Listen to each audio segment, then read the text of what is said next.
America నుంచి భారీ gas నౌక భారత్కు చేరుకుంది. పైక్సిస్ పైనీర్ నౌక మంగళూరు పోర్టుకు చేరుకుంది. ఫిబ్రవరి 14న అమెరికా నుంచి బయలుదేరిన ఈ భారీ కార్గో నౌక టెక్సాస్ మీదుగా భారత్కు చేరుకుంది.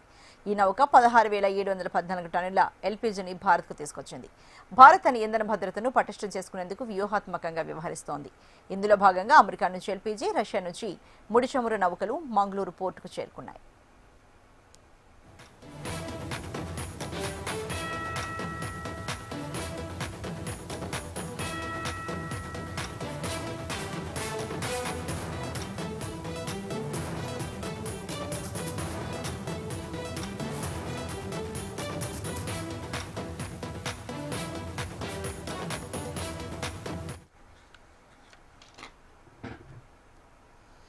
అమెరికా నుంచి భారీ గ్యాస్ నౌక భారత్కు చేరుకుంది.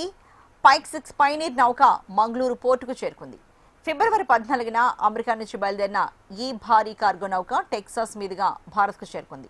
ఈ నౌక 16,714 టన్నుల ఎల్పీజీని భారత్కు తీసుకొచ్చింది.